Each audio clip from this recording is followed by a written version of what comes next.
In the startup environment, what makes startup environments so much fun and exciting is there's lots of growth, lots of change. Everyone's kind of wearing the same hats. Everyone's just kind of pitching in and like stuff's getting done. The limitation to a startup environment is you don't have systems and structures to scale. You can't do that when you start adding on more people, more departments, because you start stepping on toes. Right. And everything is in people's heads. So you got that tension here. They're trying to put in place documentation, systems and structures. This other department is resisting it. Okay, that's the common dysfunctional roadblock that any kind of small organization hits when they're trying to go from small to medium.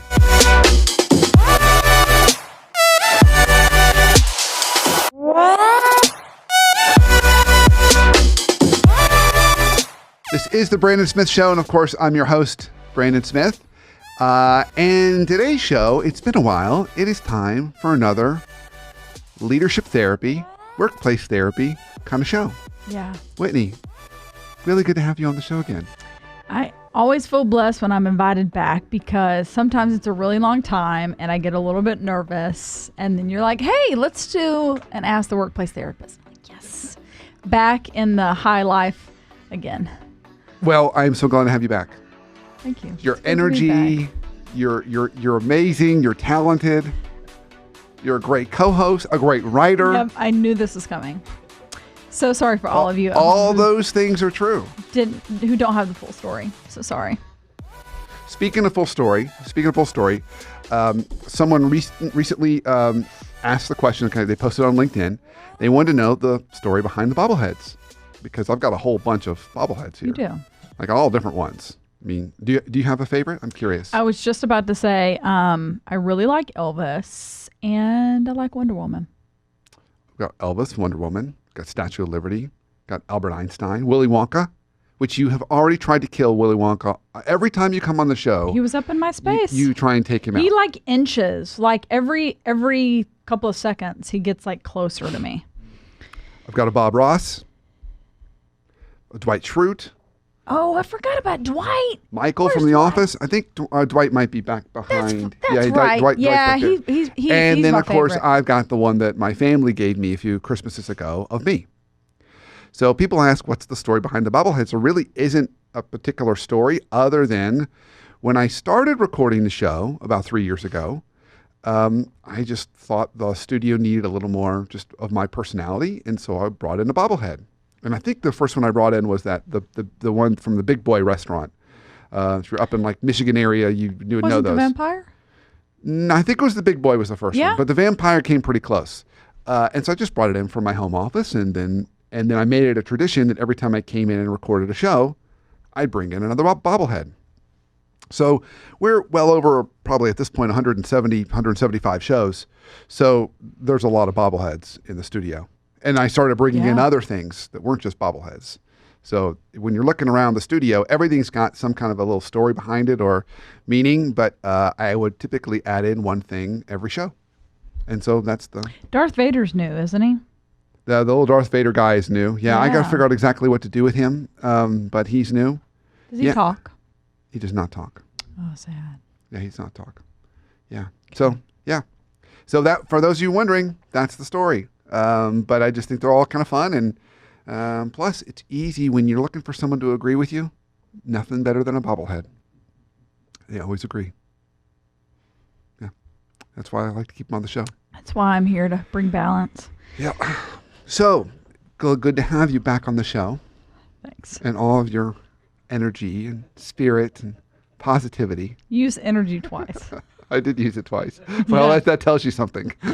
Yes, it does. And so today, as I said, today's one of those leadership therapy, workplace therapy shows. And so for those of you that are new to that format, what we do is over a period of a month or so, I will gather all the folks that have reached out to me, either directly via my website. So if you go to the Workplace Therapist, there's an Ask the Therapist button, and you can send an email to me or a direct message to me, or some folks send it to me via LinkedIn or my email or whatever happens to be. And so I've gathered these, and then it's an opportunity for us to actually answer them on the show. And so you've got them. Some I've looked at, some I haven't, so I'm not exactly sure what you got in front of you, but that's part of the fun of the show. She's going to hit me with a question that I don't really know what's coming. And we will see how I do today. Are you ready for number 1? I don't know. I hope so. Let's go. Okay, here we go. Okay. Dear workplace therapist, I'm in a new role as a sales associate at a very small company. I'm on a team with another salesperson who has been here a year before me, and she trained me. There is significant overlap in our responsibilities, which leaves me confused on what my job is. If I inadvertently take one of her responsibilities, or even... You were pausing to get ready for inadvertently, weren't you? I did. I even read through this before the show. It was like, that word. I'm going to take on that word. You did it. Thank you. Had to... You got it. All right, here we go. If I inadvertently take one of her responsibilities, or even if she assigns it to me, she remarks that it makes her sad she doesn't get to do that particular task anymore. I never ever anticipated this in a job. She puts me in a strange position. I try to define our task early on, but printing out a checklist for each of us on any given day of work based on her definitions of each.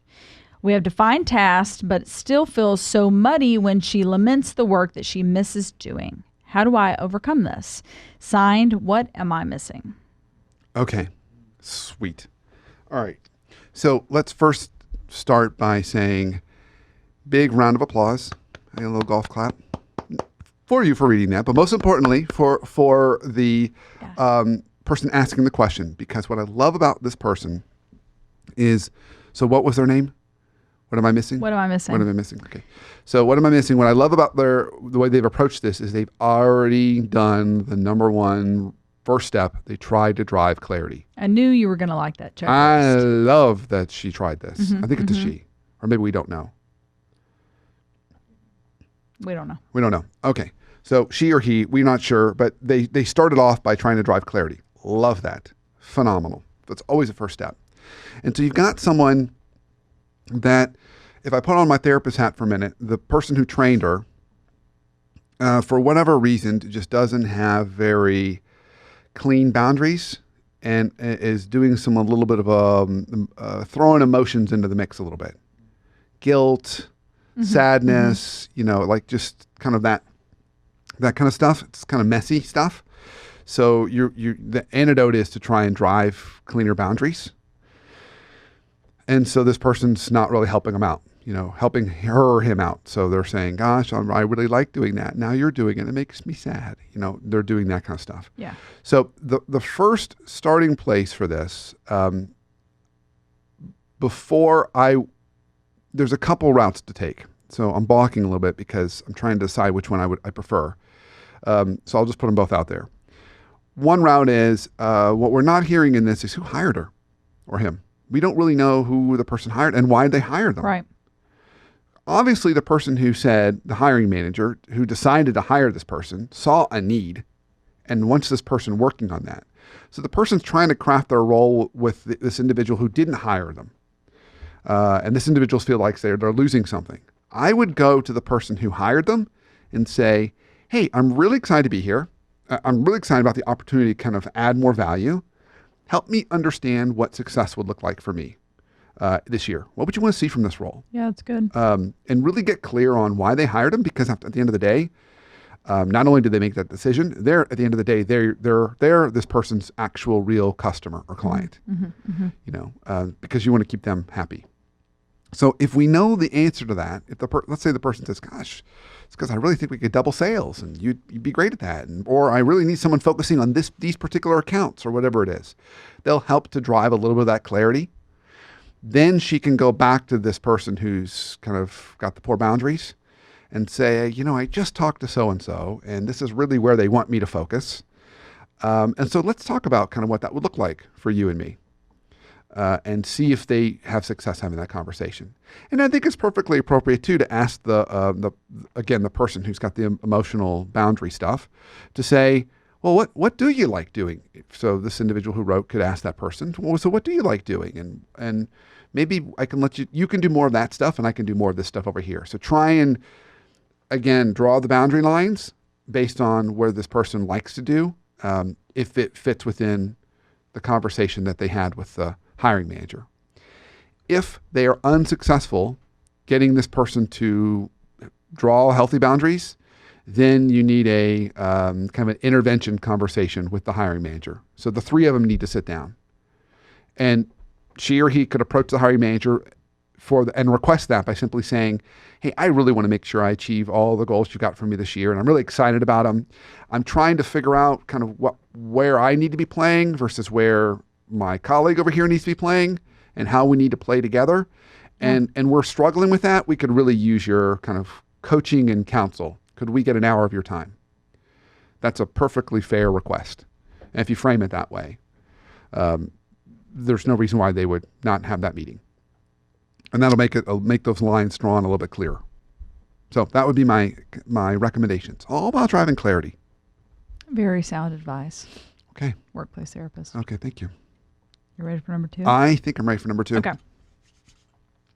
Dear workplace therapist, I started a new job 2 months ago, and it is far from what I accepted when I signed my offer letter. So not what they expected, but what they accepted. To make matters worse, I do not trust my boss, the COO, nor the other members of the C-suite team. I am especially leery of the CMO due to my observations of her gaslighting behavior and misrepresenting situations to managing partners. I'm the primary breadwinner for my family, have a 2-year-old, clawback on my bonus buyout. I'm tracking you. I can tell you what that is in a minute. Okay. Yep. Okay, thanks. It felt like a new hip word that Whitney didn't know. I would love your advice. Signed, don't trust the C-suite. Okay. So they're trying to figure out how to go forward with this. And so if we shorten the story, we can say, took this new job. I'm the primary breadwinner. Turns out it's not at all what I expected, and I'm kind of leery and not really trusting anybody. So let me just make sure that what I just said is correct. So can we go through and read the first part again? Yes. So I started a new job 2 months ago. Yep, got it. It's far from what I accepted when I signed my offer letter. They probably meant to write expected. Yes. Okay, go ahead. To make matters worse, I do not trust my boss or the other members of the C-suite team. Okay. All right. Well, we would need to figure out why they don't trust the boss or the members of the C-suite. So I can only do so much without understanding that part. Okay. So what I can assume is they don't trust them because it feels like there's a lot of mixed motives going on.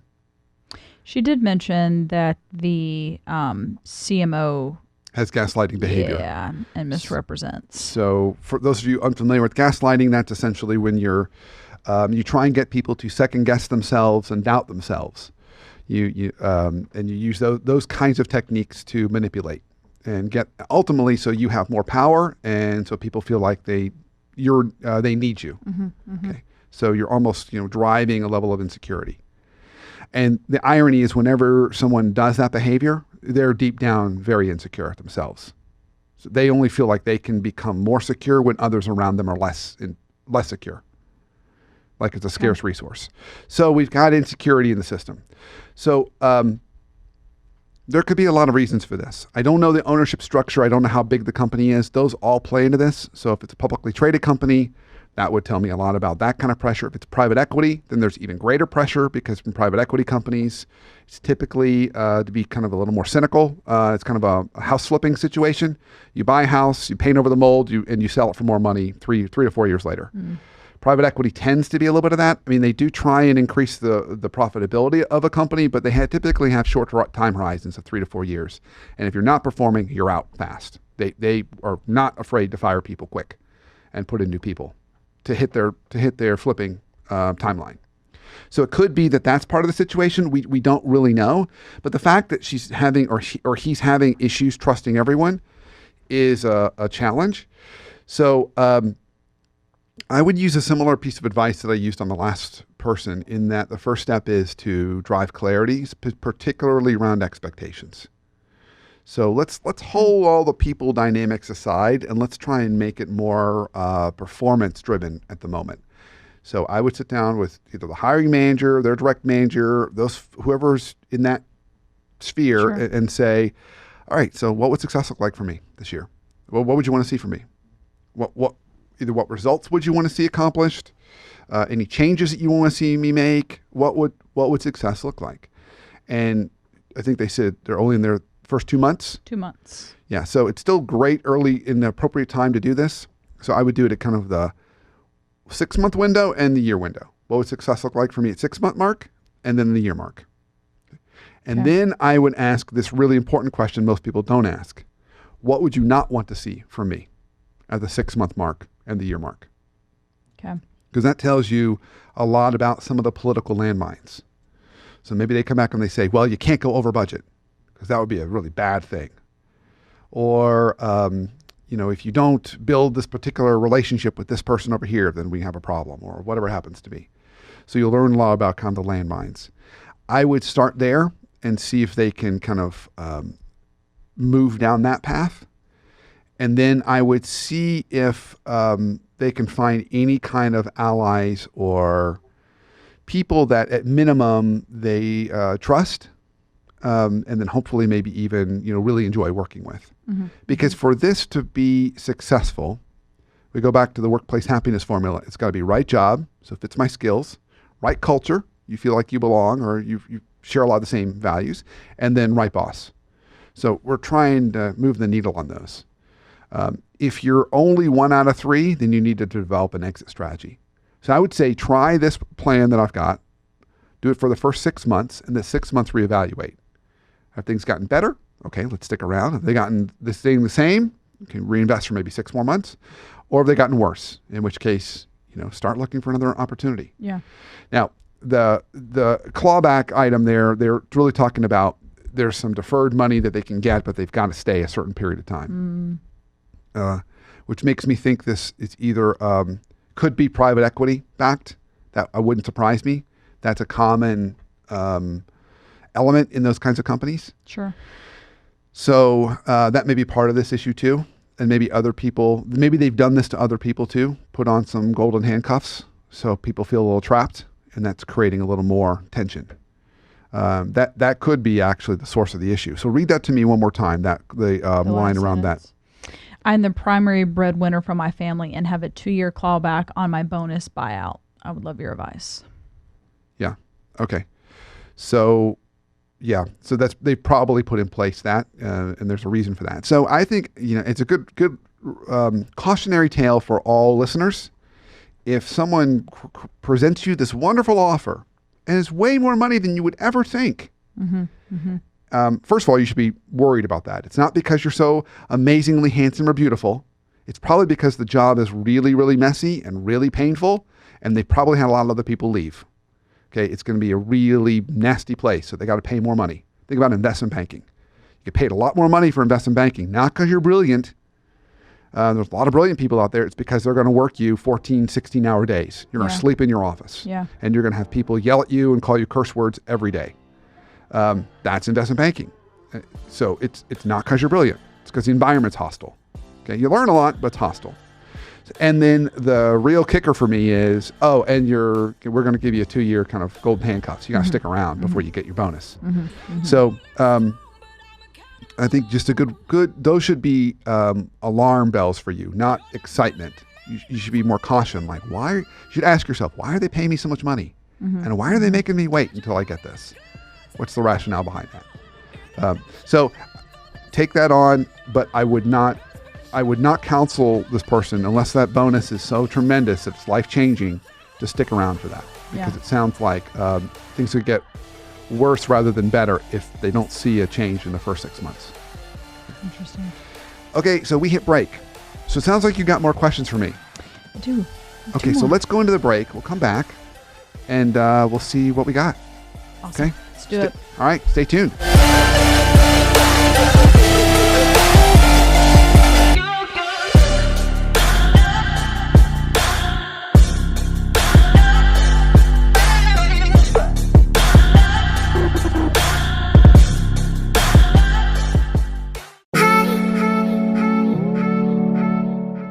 Here's your coaching minute for the week, presented to you by the Leadership Foundry. So building credibility is essential to us as leaders, both in terms of working with our team, but also in terms of building credibility with others. One of the easy ways to do that is to focus on being more responsive. How responsive are you to emails, whether it's from your team or other leaders? That is as a good friend of mine and regular guest on my podcast, John Kim, says, responsiveness is cheap currency. And what John means by that is it's really easy to do, but it goes a long way. I had a leader I worked with several years ago, and he would typically respond to emails 4 to 6 weeks after they were sent, and he had no credibility with his team. So here's a challenge for you.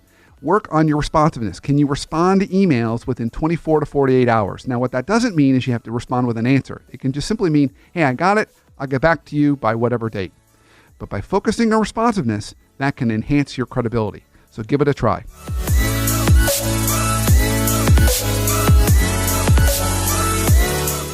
Welcome back from break. Of course, this is the Brandon Smith Show, and I'm your host, Brandon Smith. And today's one of our leadership therapy, workplace therapy shows.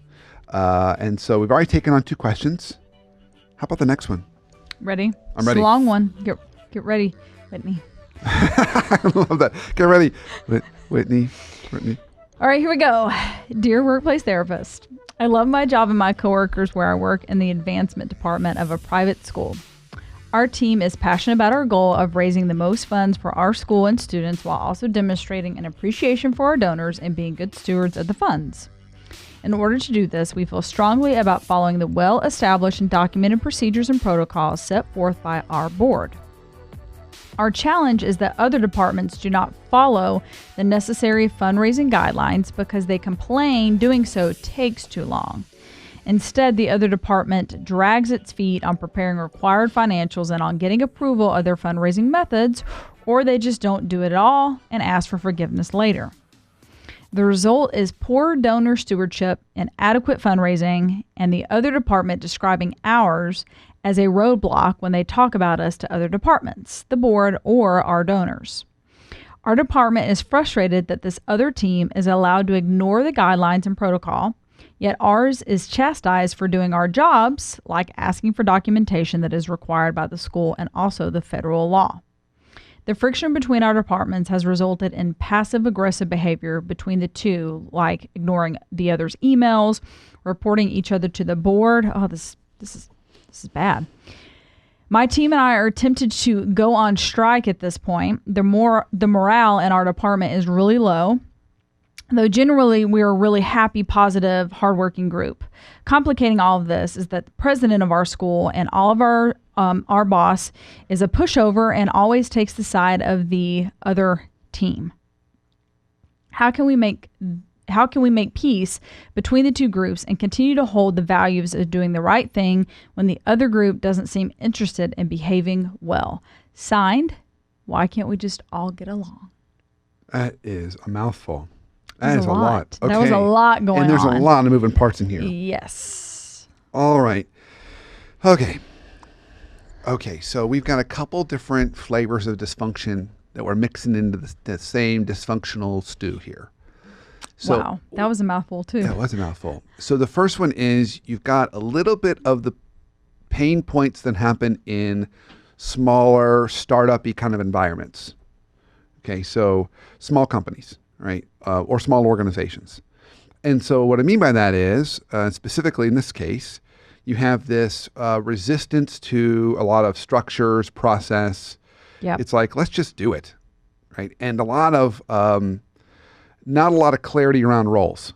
It's like, well, I can do that. You're doing that. I've done that before. I can just do it. It's not, so it sounds like there's multiple people doing fundraising, multiple groups, and then there's kind of a resistance to process and procedure. Mm-hmm. So in the startup environment, what makes startup environments so much fun and exciting is there's lots of growth, lots of change. Everyone's kind of wearing the same hats. Everyone's just kind of pitching in and like stuff's getting done. The limitation to a startup environment is you don't have systems and structures to scale. You can't do that when you start adding on more people, more departments, because you start stepping on toes. Right. And everything is in people's heads. So you got that tension here. They're trying to put in place documentation, systems, and structures. This other department is resisting it. Okay, that's the common dysfunctional roadblock that any kind of small organization hits when they're trying to go from small to medium. Okay. Common, okay? That's part of it. Now, let's throw in nonprofit. They didn't say nonprofit, but I'm assuming it's a nonprofit because it's a private school. And they had all the characteristics of a nonprofit. So nonprofits have some amazing things. People are there because they are so passionate about the mission. And you could hear that in the writer's voice. Right. Very passionate about the mission. The issue with nonprofits is people tend to use that passion and that flag. I'm passionate and purposeful here, and therefore, I'm not going to allow you to give me feedback because you don't know how hard I work around here. So not once have I found a feedback or accountability culture in a nonprofit. Wow. Never found it, because people buck and scream and yell and call it all personal and get really upset. And so you have people that are resistant to give feedback, resistant to hold people accountable. So the real issue here is the leadership. So she mentioned her boss is a pushover. Okay. Yes. Until someone says, no, you have got to stop, pushing that kid around on the playground, the kid's going to keep pushing other kids around on the playground. We can go over and have a conversation with the other department and try and make it work. And they might. But as a good mentor of mine would say, whenever you're having that kind of conversation with another person or another team, having that adult conversation, like, let's work this out, you're inviting the other person or a group or team to grow up. They can always decline your invitation. So I think there's probably a really good likelihood that other group is going to say, yeah, no, this approach is working for us just fine. You seem to be the ones with the issues. So I think I would still encourage them to go down that path, but I think the real pressure needs to be placed on their boss and on leadership, and to say, look, if you don't step in and address this, we're out. Now, if you decide to play that card, the pressure of you need to address this or we're out, it can work if and only if you say you do it as a collective group. So the entire fundraising department has agreed that we are all going to resign on March 1st if this does not get addressed. Then the board will take action. Then that will get addressed. If one person threatens to resign, they'll let you leave. But if a whole department leaves, then they'll address it. Interesting. Okay. Wow. So that would be a way to put pressure on this. And I hate that it has to go to that extreme. Right. But in a nonprofit setting, it's going to have to go to that extreme. They're not going to. You try and encourage leadership to step up and have the hard conversations. Very resistant to doing so because it's just typically not a cultural norm to have those conversations. And in nonprofits, people react so poorly to it. They don't take that feedback and say, let's talk about it and work through it. They just flail about and throw big temper tantrums, and it's unpleasant. Wow. So my heart goes out to that group because I'm sure they're under a lot of stress and feeling underappreciated and undervalued. But they may have to turn up the heat if they really want the results that they want. I know. Turn up the heat. I know. Don't like it. I know. But all right. Give me a happy one. You have a happy one for me? We're gonna find out. I don't know. I don't know that this one's going to be happy. I see toxic and abusive in the question. Excellent. So I don't think this one's going to be any better. All right. Okay. Ready? I'm ready. All right. Dear workplace therapist, how do I heal after dealing with a toxic, abusive direct report? Not. You've done really well today. I know. You've done really well. I always have to kill one. That was my rewind. How do I heal after dealing with a toxic, abusive direct report? My leadership did not support me when I consulted with them for guidance. Generally, I was advised to be lenient with the direct report for my direct supervisor. My direct supervisor is overtasked, and I didn't think he wanted to have to answer to higher leadership about the difficulties. This guidance caused me to question my decisions and values. Ultimately, I've realized that my leadership should have supported me, and I've lost respect for the organization. Fortunately, I will be leaving the organization soon. Going forward, I don't want the scars from this experience to cloud my future or cause me to distrust leadership in general. Are there early warning signs that I can use to determine if leadership or an organization has the courage to do the right thing? I can't go through this toxic craziness again. Sign, looking for red flags. So this one could be good. Sounds like they're looking for hope and they found their way out, but they just want to avoid this in the future. Yeah. It's kind of like, I was in this bad relationship Yeah. and I want to love again. And how do I go find someone that's not going to treat me the way this person treated me in the past? Yeah. Yeah, it can be spun a lot more positively. So just so I'm clear, Yes. and you read it a couple times, it sounds like their issue was with their direct report. They had a Yes. direct report that they had issues with, Correct. and they weren't getting good support, or I've heard someone use this week the phrase air cover. They weren't getting good support and air cover from their leadership, so they were kind of thrown out on an island to kind of fix this themselves. Yes. And then when they went to the direct supervisor, it sounded like it was pretty much the same. Yeah. Okay. No help, no guidance. All right. So we can go back to our workplace happiness formula. That's kind of fun. So we got right job, right culture, right boss. And so what this person's really saying is, all right, I can look at a job description and get hired. I pretty much know what the job is. But how do I tease out culture? And how do I tease out right boss? So I think you can tease out both of those a little bit in the interview process. A little bit. Okay. Remember, it's interviews, so everyone can say whatever they want to say. So it's never perfect. But there's some ways you can get some answers that might be more telling than the person realizes who's giving you the answer. So one of the ways I would do that is you're trying to gauge, as they said, they're looking for red flags, but they're also saying, like, what are the real, underneath this, they're saying, I'm trying to tease out what are the real values of leaders and the culture, and what are the things that are the non-starters or the things that, if someone violates it, they go out. Okay. So 2 great questions that I would recommend asking in the interview process. First, I would say, tell me about your favorite all-time employee here. Who's like your rock star? If you could have more of her or him, you would in a heartbeat. Now tell me what makes them a rock star. So everyone loves to answer that question. Yeah. Okay. What they're actually telling you is they're telling you what they value. They're telling you their values. So if they're saying, gosh, this person over here, I love it because I give them to them and they work all the time. Like they're here until they're the first ones here and the last ones to leave. And they're logged on every weekend. Well, now you're learning. That's what they're going to expect. Yeah, yeah. But they might tell you something else. You'll learn a lot about those kinds of things. You're going to learn about kind of what they value. And you can tease out then, okay, these are the things that they would be expecting from me. Okay. The other way then to go at it is the next question, which is, okay, tell me about the last time you had to invite someone to find another home. You had to exit someone from the organization. Without naming names, tell me about why that was. What happened?